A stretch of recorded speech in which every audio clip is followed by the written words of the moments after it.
Hello everybody and welcome to another walk.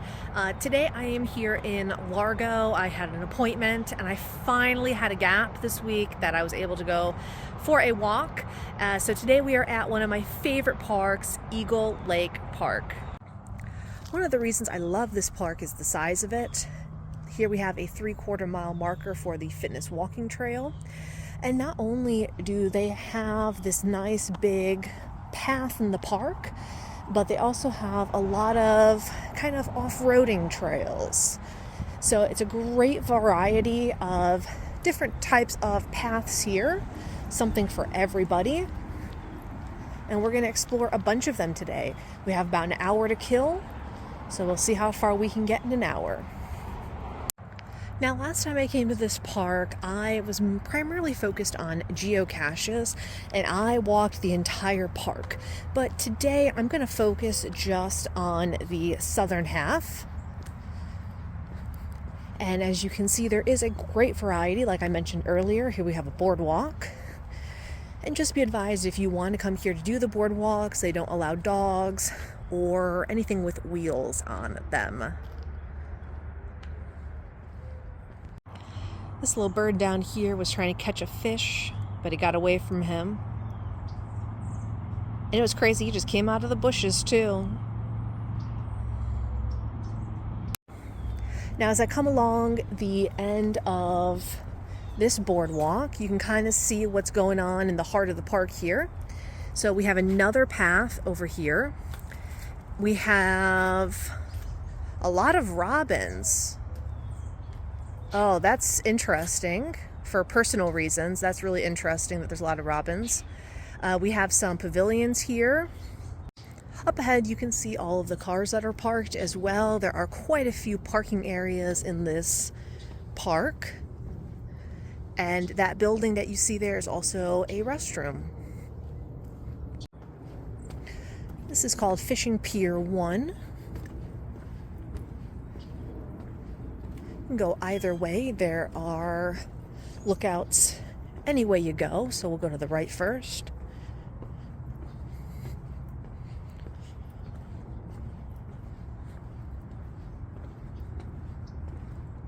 Some seagulls. We'll go ahead and see if we can find anything out here. Got a bunch of turtles here. We have a typical box turtle, and then this big ugly thing over here, no offense, but is one of those snapping turtles.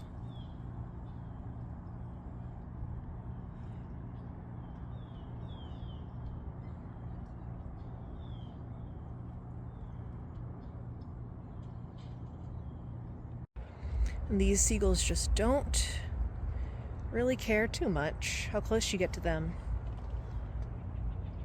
I've never seen so many turtles in a place, though. It's like going to the Apollo Beach and seeing all those manatees. It's a lot of them. A nice variety of birds in the trees over here. So you have your standard white ibises. You have, looks like a blue or gray heron. And that black bird looks like one of those snake birds. Here's just a closer view of that tree with all the birds in it.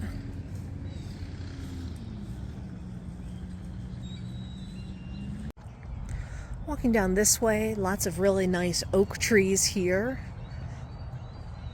This one's touching the ground, but they form a really picturesque canopy. I bet a lot of people get pictures taken over here. And as you can see, there's quite a few people out and about today. It's a very popular park for walking. Now, if you were going to come here for that fitness walking trail, they do have a sign here. You would go to the right. But I like going through the woods, so we are going to go down to the left.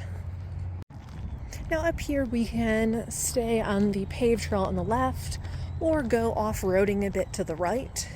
I do believe I've seen a sign before that says like dogs are not allowed on the main trails. They have to stay on these trails over here.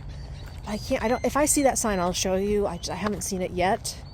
But let's go and start a little off-roading over here. This path that I took is not very exciting. It's just basically grass. You have a neighborhood over here to the side. But I mean, it's honestly, I still would prefer this over just, walking on pavement. I think it does make a big difference, especially if you're doing a lot of walking and stuff.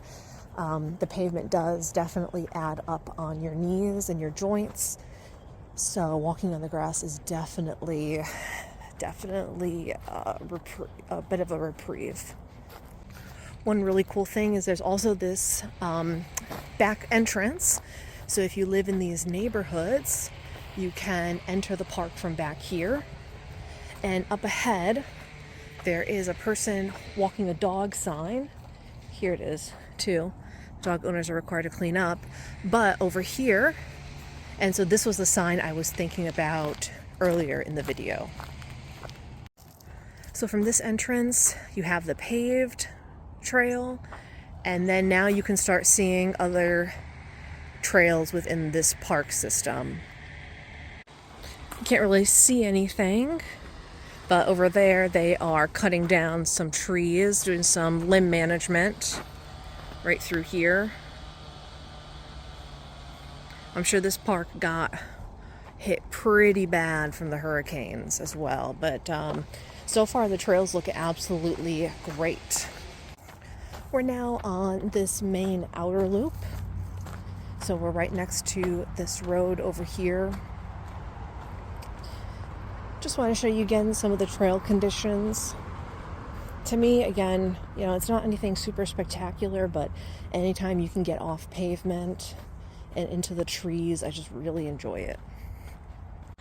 All right, just finished one loop of the southern section. I have about 30 minutes left before I need to go to my next appointment, so I'm gonna go ahead and do it one more time. Just found what looks to be like a little trail over here. I don't know if this is a sanctioned trail or not, but we're gonna go for it.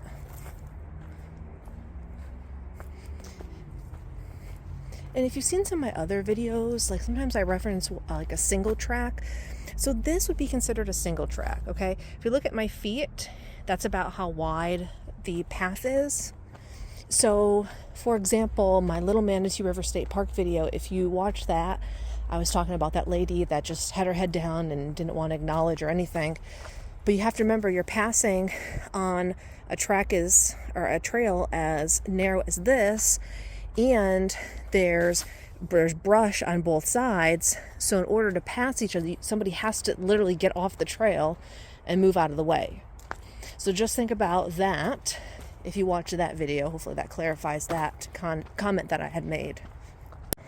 And this unsanctioned trail spit us out over, that's that pond that we were on before, with the boardwalk on it. So there's another little trail over here, or we have one going this way. They made a little walkway, and this does not look like something that somebody just cut through and made one day. So I'm thinking that this is an official trail. The more I walk down these mystery trails in the forest, the more I'm thinking I remember being on these before when I was doing all of the geocaches that are in the park. I believe that a lot of these do lead to these interior geocache finds. So I guess that explains it a little bit better. But I haven't had any issues so far going on some of these trails, so you should be okay as well. These kind of weird trails in here just really remind me of like walking through the woods up north. It just has like that kind of vibe to it, and it's such a weird or a challenging thing to replicate here in Florida. And so I think it's a bit sentimental also why I like this park, just because you do have these trails that remind me of, when I was younger. The main reason I actually found this park the first time was from geocaching, and I want to show you one of the crazy geocaches in this park. If you look through the trees here, there is a call box right in the middle of the screen on the fence that is actually a geocache. So this park is really cool. It has some really amazing geocaches. So if that's something you're into, I would definitely recommend coming here as well. Just hit 2 miles, and that is a perfect place to stop for today. All right, well, thank you so much for joining me on my walk today. I hope you enjoyed Eagle Lake Park, and I will see you on the next one. Bye-bye.